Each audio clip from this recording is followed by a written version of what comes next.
The ashes of betrayal. The perfect day destroyed. The morning sun painted golden streaks across the grand hotel ballroom where Elena Hart prepared for the happiest day of her life. White roses filled every corner, their sweet perfume mixing with the excited chatter of guests arriving downstairs. Elena stood before a tall mirror, watching her best friend Sarah adjust the delicate lace on her wedding dress. "You look absolutely stunning," Sarah whispered, her eyes glistening with happy tears. "Marcus is the luckiest man alive." Elena smiled, but something felt wrong deep in her chest. A small voice whispered warnings she tried to ignore. She had loved Marcus Chun for 5 years. They had built their relationship on trust and shared dreams.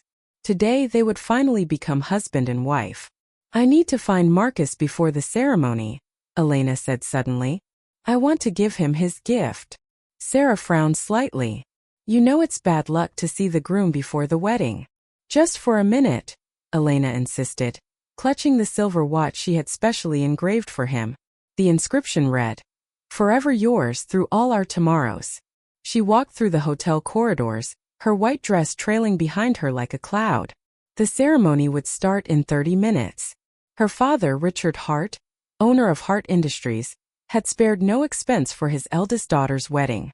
Over 300 guests waited downstairs, including business partners, family friends, and society's elite. Elena reached the private suite where Marcus was getting ready. She raised her hand to knock, then heard voices inside. Her hand froze in midair. The moment everything changed. "Are you sure about this?" That was Marcus's voice, but it sounded different. Cold. Calculating. "Of course I'm sure." Elena's heart stopped. That second voice belonged to her younger sister, Vivian. "Once you marry Elena, we'll have access to everything. Dad already signed over 30% of the company shares as her wedding gift. With those documents you copied from his office, we can transfer everything within 6 months." Elena's hand dropped to her side. The watch slipped from her fingers and hit the carpeted floor with a soft thud. This couldn't be real. This couldn't be happening. "What about Elena?" Marcus asked. "She trusts me completely. She'll be devastated." Vivian laughed, and the sound cut through Elena like broken glass.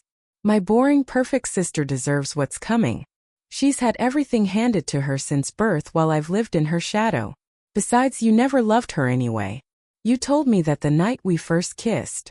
"That was 2 years ago," Marcus replied. "We've come too far to back out now. After today, Elena will be my wife legally, and her money will become my money. Then we can be together openly, and nobody can stop us." Elena pressed her hand against the wall to keep from falling. 2 years. They had been betraying her for 2 years. Every kiss Marcus gave her had been a lie. Every promise of forever had been a trap. And Vivian, her own sister, had been plotting against her all along. Her mind raced back through memories, seeing them differently now. The times Marcus had borrowed her computer to check his email. The business documents her father had asked her to bring home. Documents that sometimes seemed slightly moved the next morning. Vivian's sudden interest in spending time at Elena's apartment, always when Marcus was there. She had been so blind, so stupid, so trusting. The proof she needed. Elena's shock transformed into cold clarity. She pulled out her phone with trembling fingers and pressed the record button. Then she positioned herself beside the door where she could hear everything clearly. "Did you get the final papers?" Vivian asked inside the room. "Right here," Marcus answered. "Richard signed them last week, thinking they were standard investment documents. He has no idea he's actually authorizing the transfer of Hart Industries' international accounts into a holding company I control." "Perfect. And the board members?" "Already convinced. They think Elena and I will run the company together after Richard retires next year. They don't know that once we have majority control, we'll sell everything to Chung Corporation. My uncle's been waiting for this opportunity for years. He'll pay us $50 million cash, and we disappear to Europe. 50 million split between us," Vivian giggled. "Not bad for 2 years of playing our parts. I almost felt sorry for Elena sometimes. She's so pathetically devoted to you." "Don't feel sorry for her," Marcus said harshly. "She's had every advantage in life. This is just balancing the scales." Elena stopped recording and stepped back from the door. Her entire body shook with rage and pain mixed together like poison in her veins.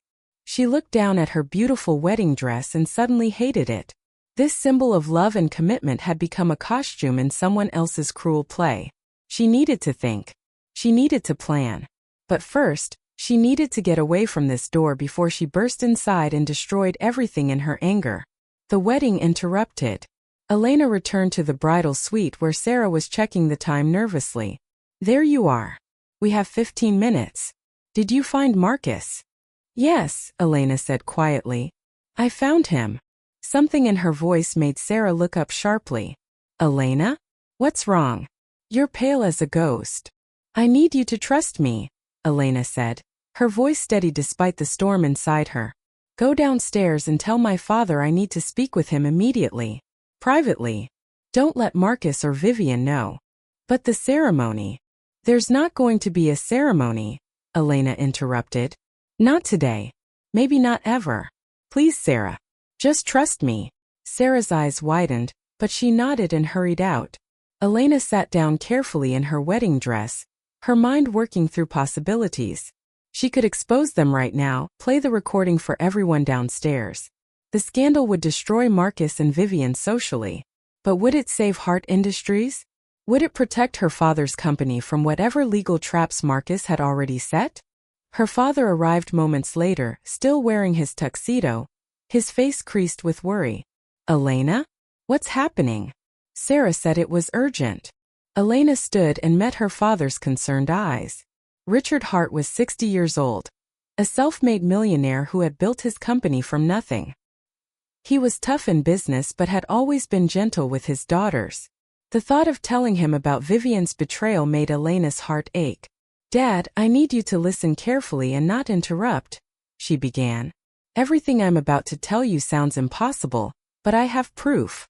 She played him the recording. As Marcus's and Vivian's voices filled the quiet room, she watched her father's face change from confusion to disbelief to cold fury. When the recording ended, he sat down heavily in a chair, suddenly looking much older. My own daughter, he whispered. How could she? I don't know, Dad. But we need to act fast. Marcus said he has papers you signed. We need to find out what they really authorize before it's too late. Richard's business instincts took over. He pulled out his phone and called his lawyer, speaking in short, sharp sentences. Jonathan, I need you at the Grand Hotel immediately. Bring every document I've signed in the last 6 months. Everything. This is an emergency. Then he called his head of security. Robert, I need you to quietly prevent anyone from leaving the hotel. Make it look natural. Some excuse about checking wedding gifts for the insurance company. Nobody leaves until I say so. Elena watched her father take control and felt a surge of gratitude. But mixed with it was crushing sadness. Today was supposed to be the beginning of her new life. Instead, it was the end of everything she had believed in. The confrontation. 20 minutes later, Elena walked down the grand staircase toward the ballroom. She had removed her veil and carried herself like a warrior going into battle rather than a bride going to her wedding. Her father walked beside her, his face carved from stone. The guests waited below, whispering among themselves about the delay. Marcus stood at the altar looking handsome in his tuxedo, checking his watch with fake concern. Vivian sat in the front row wearing a pale blue bridesmaid dress, a smile on her lying face. Elena reached the bottom of the stairs and everyone turned to look at her. The string quartet stopped playing. 300 people fell silent, waiting. There will be no wedding today, Elena announced clearly. Her voice carried across the ballroom like a bell. I'm sorry you all came for nothing. But I've just discovered that my fiancé has been lying to me for 2 years. Gasps echoed through the crowd. Marcus's face went white. Vivian stood up slowly, her mouth opening in shock. Elena, what are you talking about? Marcus called out, walking toward her. His voice was smooth, concerned, the voice of a loving fiancé worried about his bride. Are you feeling okay? The stress of the day. Don't, Elena cut him off. Don't pretend anymore. I heard everything, Marcus. I heard you and Vivian planning to steal my father's company. I have proof. She held up her phone. The small device suddenly seemed enormous in the silent ballroom. Vivian recovered first. This is crazy. Elena's having some kind of breakdown. She's always been unstable under pressure. We should get her a doctor. I have a recording of both of you, Elena said coldly, discussing how you've been sleeping together for 2 years.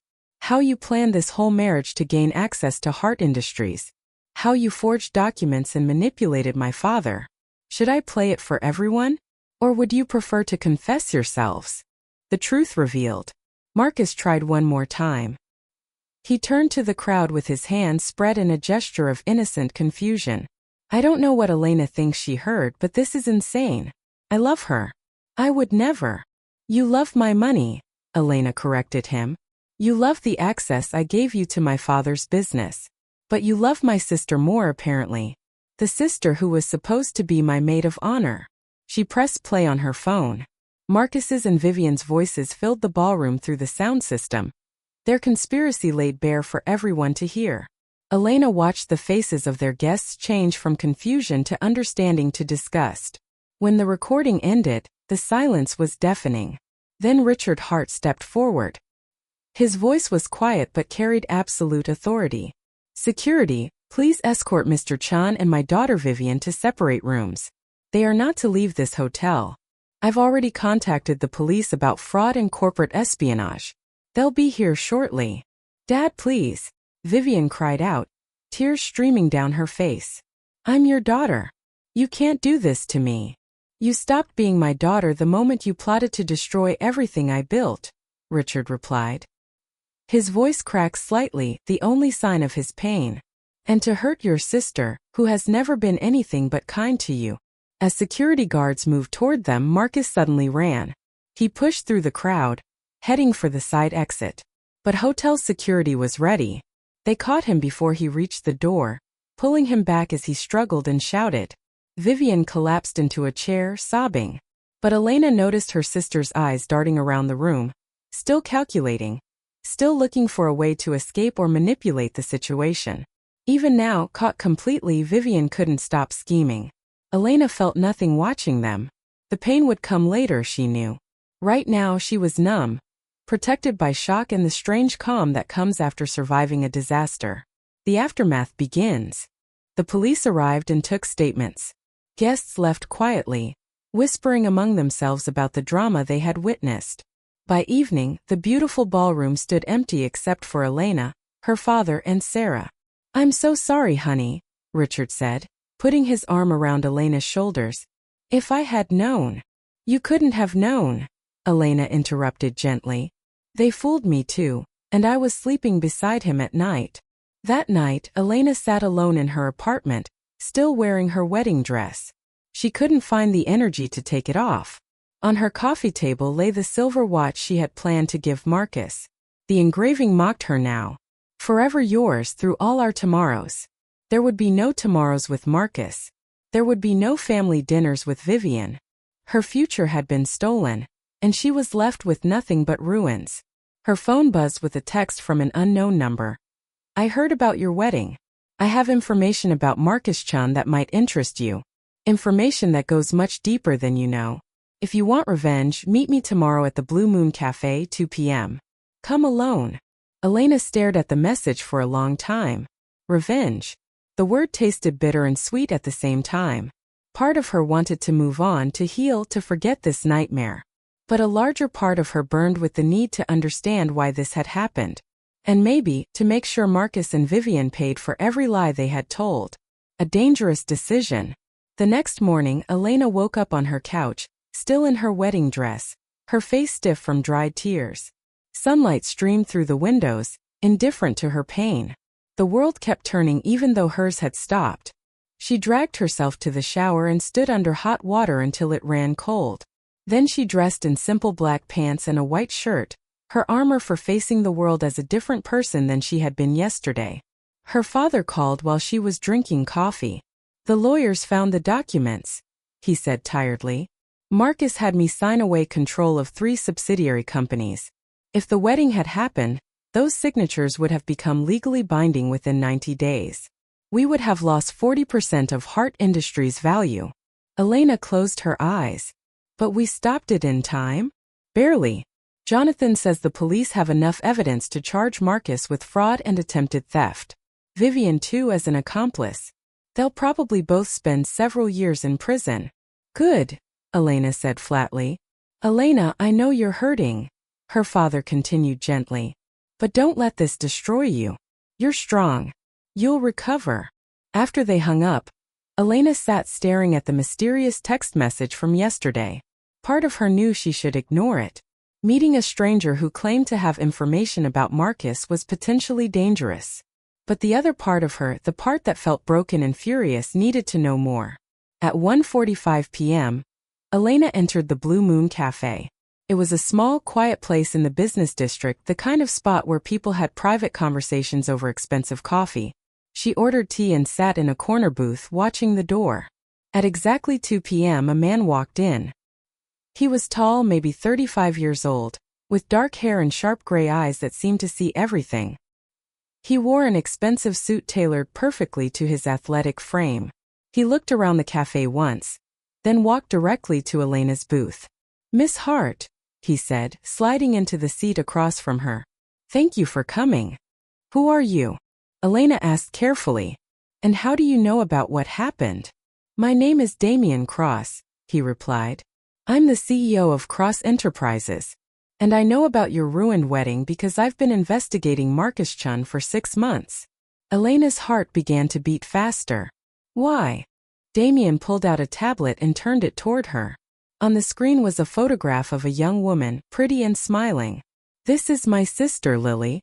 3 years ago, Marcus Chun convinced her to invest her entire inheritance in a fake business venture. When she realized it was a scam, she tried to report him. Before she could, she died in a car accident. The police called it an accident. I call it murder." Elena felt cold horror wash over her. "You think Marcus killed your sister?" "I think Marcus has been running scams for years," Damian said quietly. His gray eyes burned with controlled fury. "I think he identifies wealthy women, seduces them, steals their money and disappears. When someone gets too close to exposing him, accidents happen. Your father's company would have been his biggest score yet." "But the police arrested him," Elena protested. "He'll go to prison now." Damian shook his head. "Marcus Chun has connections. Powerful friends who help him avoid serious consequences. His uncle owns Chun Corporation, one of the largest import-export companies in Asia. They have lawyers who can make evidence disappear and witnesses change their stories. I've been trying to gather enough proof to destroy him completely for 3 years. I haven't succeeded. Until now." "What do you mean?" "You have something I don't," Damian explained. "You have Marcus's trust. Even now, even after everything, he believes he can manipulate you because he's done it for 5 years. And your sister Vivian will do anything to avoid prison. Between the two of them, we can get the evidence we need to expose not just Marcus, but his entire criminal network." Elena leaned back, studying Damian's face. "Why are you telling me this? What do you want?" "I want justice for my sister," Damian said simply. "And I think you want justice for yourself. I'm offering you a partnership.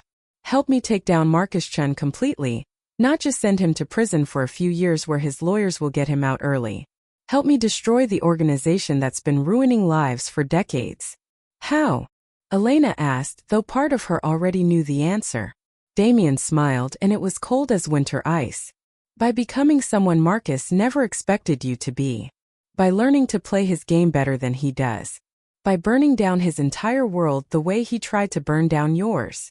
Elena thought about her ruined wedding. About the years of lies. About Damian's sister, dead because she had tried to do the right thing. About all the other victims Marcus had left behind in his wake. "I'm in," she said quietly. "Tell me what I need to do." Damian's smile widened. "First, you're going to visit Marcus in jail tomorrow. You're going to tell him you still love him, that you forgive him, that you want to help him get out. He'll believe you because he's arrogant and he thinks you're weak." "I'm not weak," Elena said with quiet steel in her voice. "No," Damian agreed, looking at her with new respect. "You're definitely not. And that's exactly what's going to make this work." The plan takes shape. Over the next 2 hours, Damian explained his plan. It was complicated, dangerous, and would require Elena to become an actress playing the role of her lifetime. She would have to convince Marcus that she was still the naive, trusting woman he had manipulated for 5 years. She would have to gain information from him about his criminal network. And she would have to do it all while wearing a wire and risking everything. If he figures out what you're doing, Damien warned, you'll be in real danger. Marcus doesn't forgive people who cross him. I don't forgive people who betray me, Elena countered. We're even. As the sun set outside the cafe windows, Elena felt something shifting inside her. The broken, devastated woman who had woken up that morning was being replaced by someone harder. Someone who had looked at her worst nightmare and decided to face it head-on. She thought about Damien's sister Lily, a young woman who had died because she had trusted the wrong person. How many other victims were out there? How many other lives had Marcus destroyed? I'll do it, Elena said firmly. Not just for me. For everyone he's hurt. For your sister. For justice. Damien extended his hand across the table. Partners. Elena shook it. His grip was strong and sure. Partners. As she left the cafe, Elena caught her reflection in a window. She looked different somehow. The innocent girl who had believed in fairy tale romances was gone.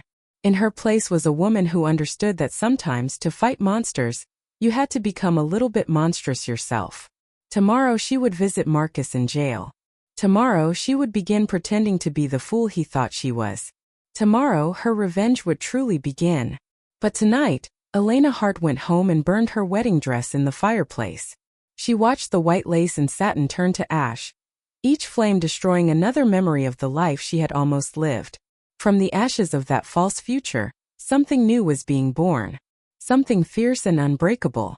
Marcus Chun had created his own worst enemy the day he betrayed Elena Hart. He just didn't know it yet. Part 2: Rising from the Flames. The first visit.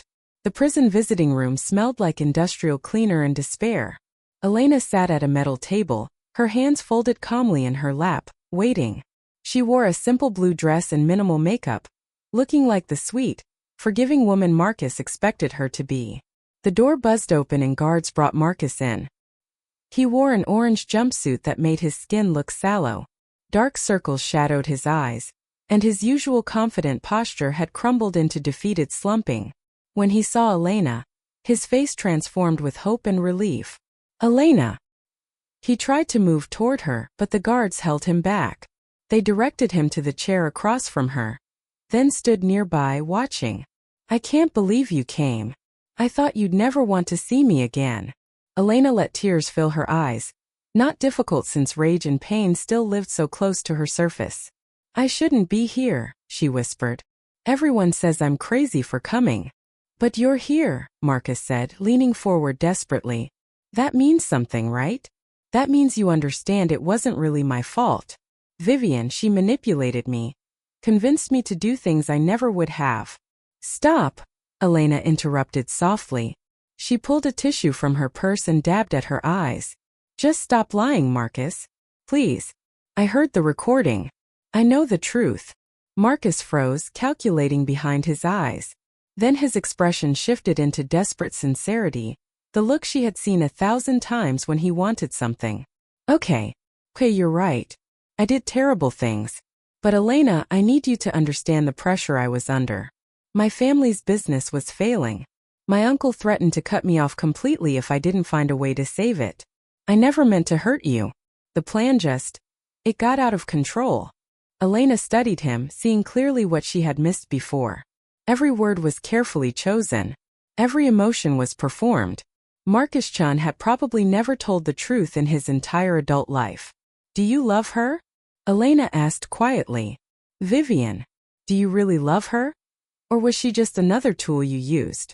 Something flickered in Marcus's expression. For just a second, Elena saw genuine emotion, contempt. Your sister is a bitter, jealous woman who threw herself at me. I used her because she was useful. But love her? I could never love someone so desperate and pathetic. Elena felt a strange pang of sympathy for Vivian, immediately followed by anger at herself. Her sister had tried to destroy her. She didn't deserve sympathy. But hearing Marcus talk about another human being with such cold disdain reminded Elena why she was here. The police say you've done this before, Elena said, watching his reaction carefully. That you've scammed other women. Marcus's face went blank. That's ridiculous. They're trying to build a case by making up other victims. Elena, you know me. You know I'm not some kind of criminal mastermind. Then help me prove them wrong, Elena said, letting desperation creep into her voice. Tell me the truth about everything. Let me help you fight these charges. I still have money. I can hire the best lawyers. She watched hope bloom in Marcus's eyes like poison flowers. He actually believed she was still under his spell. The arrogance was breathtaking. You do that for me? He asked. After everything? I loved you for 5 years, Elena whispered. That doesn't just disappear overnight. But I need the truth, Marcus. All of it. No more lies. Marcus glanced at the guards, then leaned closer. Not here. These conversations are monitored.